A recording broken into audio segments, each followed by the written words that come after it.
یہ مناظر آپ دیکھ سکتے ہیں ایرانی وفد کی مذاکرات کے بعد واپسی۔ نائب وزیر اعظم Ishaq Dar, field marshal Asim Munir, speaker قومی اسمبلی اور وزیر داخلہ نے ایرانی وفد کو رخصت کیا ہے۔ ایران کا وفد اسلام آباد مذاکرات میں شرکت کے بعد واپس روانہ ہو گیا ہے۔ ایرانی پارلیمنٹ کے اسپیکر باقر غالباف اور وزیر خارجہ عباس عراقچی نے اسلام آباد میں مذاکرات میں شرکت کی اور مذاکرات میں شرکت کے بعد اب ایرانی وفد روانہ ہو گیا ہے۔ اور مزید آپ کو بتائیں کہ ان کو یہاں سے نائب وزیر اعظم Ishaq Dar, field martial Syed Asim Munir, speaker قومی اسمبلی اور وزیر داخلہ نے رخصت کیا ہے۔ ایران کا وفد اسلام آباد مذاکرات میں شرکت کے بعد واپس روانہ ہو گیا ہے۔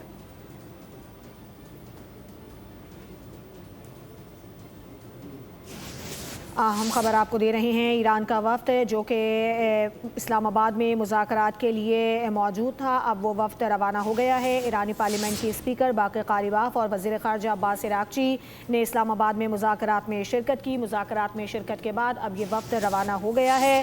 ایرانی پارلیمنٹ کے اسپیکر باقر غالباف اور وزیر خارجہ عباس عراقچی نے اسلام آباد میں مذاکرات میں شرکت کی تھی اور اب ان کا یہ وفد واپس روانہ ہو گیا ہے۔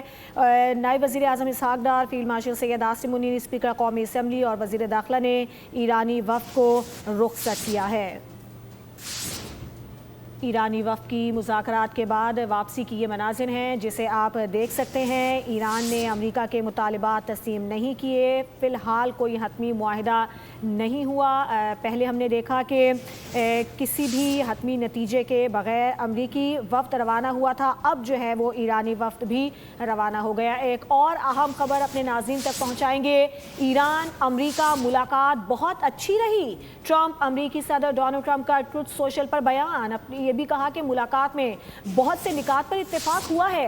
ٹرمپ سب سے اہم جوہری معاملات ہیں جس پر اتفاق نہ ہو سکا، یہ کہنا تھا ڈونلڈ ٹرمپ کا۔ ڈونلڈ ٹرمپ کی جانب سے ٹروتھ سوشل پر یہ بتایا گیا ہے کہ ایران امریکہ ملاقات بہت اچھی رہی ہے اور انہوں نے یہ بھی کہا کہ اس ملاقات میں بہت سے ایسے نکات ہیں جن پر اتفاق ہوا ہے، سب سے اہم جوہری معاملات تھے جس پر اتفاق نہیں ہو سکا ہے۔ یہ ٹروتھ سوشل پر ڈونلڈ ٹرمپ کی جانب سے یہ بتایا گیا ہے۔ انہوں نے یہ کہا ہے کہ جو ان کا جوہری معاملات ہے اس پر اتفاق نہیں ہو سکا ہے، تاہم بہت سے ایسے معاملات ہیں جس پر اتفاق ہوا ہے۔